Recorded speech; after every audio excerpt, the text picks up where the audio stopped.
अस्सलाम वालेकुम स्टूडेंट्स। आज ग्रामर थोड़ा सा लेक्चर ग्रामर के बारे में भी चलेगा और वो आपको बहुत ही ध्यान से इसको वॉच करें और सीखने की हद तक इसे प्रैक्टिस करें ताकि ये मसला हल हो।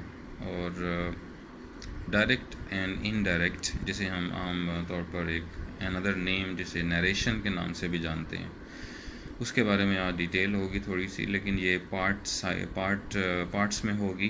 पार्ट 1 आज डिस्क्रिप्शन पे है, तो आप इसको ध्यान से सुने वन बाय वन करके, ताकि आपको हमेशा के लिए ये क्लियर हो जाए एक चीज़ कि how to do this activity.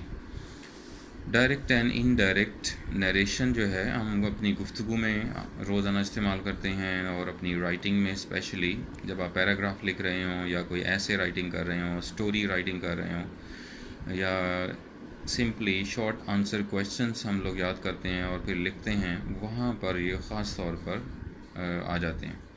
और वहाँ चूँकि इसे आपको लिखना होता है, लिहाजा ज़रा सी गलती होती है और आपका जो सीक्वेंस ऑफ मार्क्स हैं उसमें बहुत कमी आ जाती है जितनी हम तवक्को कर रहे होते हैं। ये छोटी छोटी मिस्टेक्स हैं जो कि बहुत बड़ी बन जाती हैं, तो उसका ध्यान रखें। और आज एक लेक्चर इसके बारे में है, और नेक्स्ट लेक्चर पे उसके इसी सीक्वेंस में आपको लेक्चर्स मिल जाएंगे, तो इसे प्रैक्टिस में लाइए ज़्यादा से ज़्यादा।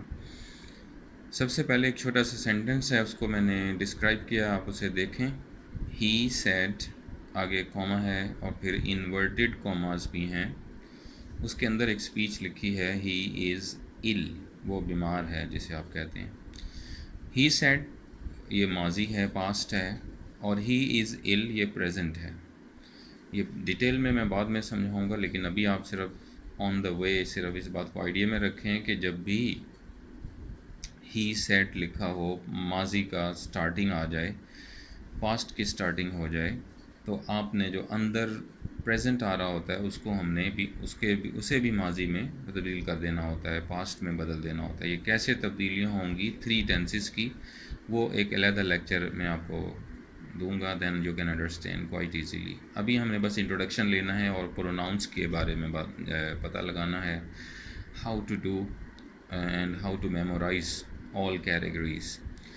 सो यहाँ ही सेड और ही इज़ इल, तो ये जो ही सेड पोर्शन है इसको कहते हैं रिपोर्टिंग स्पीच, और जो कॉमास के अंदर है यानी इन्वर्टेड कॉमास में है उसे हम कहते हैं रिपोर्टेड स्पीच। एक है रिपोर्टिंग स्पीच ING, और दूसरी है रिपोर्टेड स्पीच।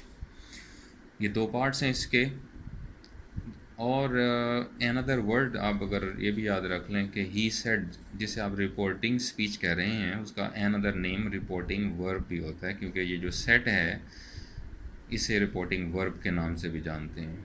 और दूसरी स्पीच जिसे हम रिपोर्टेड स्पीच कहते हैं, उसका अनदर नेम डायरेक्ट स्पीच भी है। डायरेक्ट स्पीच इस इन अ सेंस के वो कॉमास में होती है, और जो चीज़ कॉमास में लिखी जाए उसे असल में जाना जाता है कि ये ओरिजिनल स्पीच है, यानी किसी का सेम मैसेज है जो अल्फाज उसने दिए हैं। तो आम डेली लाइफ में भी हम इसे उर्दू में बेतहाशा अनगिनत जगहों पर इस्तेमाल करते हैं, लेकिन जहाँ पर चूँकि वो नरेशन है, इंग्लिश है, इसलिए कुछ रूल्स एंड रेगुलेशंस है, उसका हमें फॉलो करना है। तो अभी सिर्फ इंट्रोडक्शन चल रहा है आपका कि ही सेड ये एक रिपोर्टिंग स्पीच कहते हैं, या इसे रिपोर्टिंग वर्ब कह देते हैं। और रिपोर्टेड स्पीच जो इन्वर्टेड कॉमास में होती है, और उसका दूसरा नाम डायरेक्ट स्पीच भी होता है। नेक्स्ट आप ध्यान रखें point, the changes of pronouns. Pronouns की तब्दीली जो होती है वो किस तरह हो जाती है। First of all we need to learn pronouns. सबसे पहले हम देखते हैं प्रोनाउंस क्या होते हैं और इनकी डिवीज़न क्या होती है, देन मैं आपको वन बाय वन हम चलेंगे। तो आज ये आप ज़रा टेबल एक होता है प्रोनाउंस का, उसकी मैंने आपको एक क्लैरिफिकेशन देनी है। आप ध्यान रखें, ये टेबल आपके सामने आ रहा है, पूरा टेबल इस तरह आपको नज़र आएगा। ये आप समझने की हद तक सुनेंगे और आप इसे क्लियर करें। फ़र्ज़ किया आई और वी, ये 2 प्रोनाउंस हैं, इन्हें कहते हैं फर्स्ट पर्सन्स के प्रोनाउन है ये, आई और वी।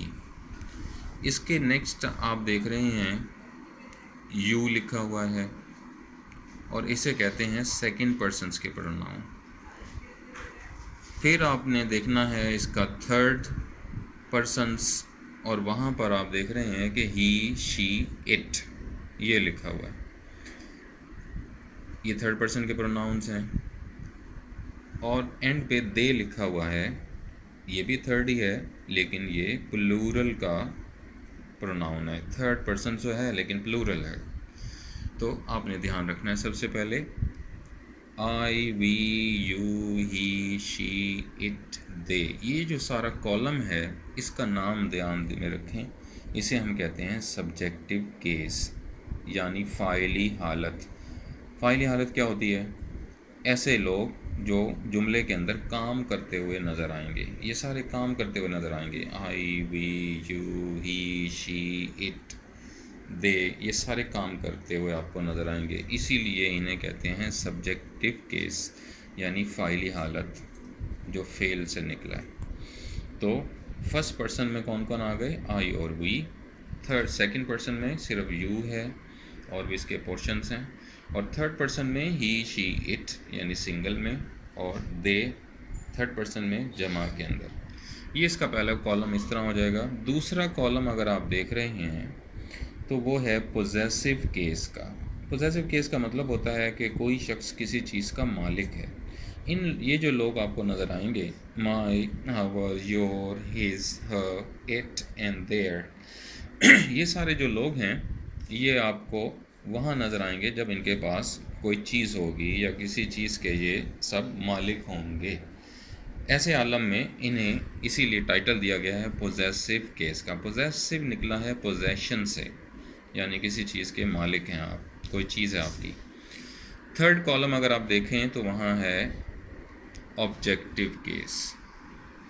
ऑब्जेक्टिव केस का मतलब है मफ़ऊली हालत, यानी इनके ऊपर कोई काम हो रहा होगा या ये मसरूफ़ होंगे, दूसरी चीज़ों को मसरूफ़ रखने वाले होंगे या इनकी वजह से सब्जेक्ट मसरूफ़ होता है, तो ये मफ़ऊली हालत है ऑब्जेक्टिव केस। इसमें कौन कौन शामिल है? मी शामिल है, अस है, यू है, हिम है, हर है, इट्स है, देम है। ये सारे के सारा जो कॉलम है ये मफ़ऊली हालत में है और यानी ऑब्जेक्टिव केस में है, यानी ये जब भी नज़र आएंगे इन पर काम हो रहा होगा। लेकिन याद करने का तरीका जो है ना, आपने वो हॉरिजेंटल वाइज जाना है। हॉरिजेंटल कहते हैं इस तरह किसी चीज़ को स्टडी करने को हॉरिजेंटल कहते हैं, और ऊपर से नीचे आए तो कहते हैं वर्टिकल। तो आपने हॉरिजेंटल स्टाइल में इसे याद रखना है, यानी आई, माई एंड मी, ये जो आपको तीन नज़र आ रहे हैं, आई, माई, मी, इसको इस तरह याद रखें। फिर आप याद रखिए इसको वी, आवर, अस को। फिर आप याद रखें यू, योर, यू को। फिर आप याद रखेंगे ही, हिज, हिम को। फिर आप आगे चलेंगे ही, शी, हर है। फिर है it, it's, it's, it. Okay, यहाँ थोड़ा सा आप इसको करेक्शन से याद रखें, यहाँ पर थोड़ी सी चेंजिंग आ जाएगी। इट, इट्स और इट, ये इस तरह चलेगा। दे, देयर और देम आपने याद इस तरह करना है।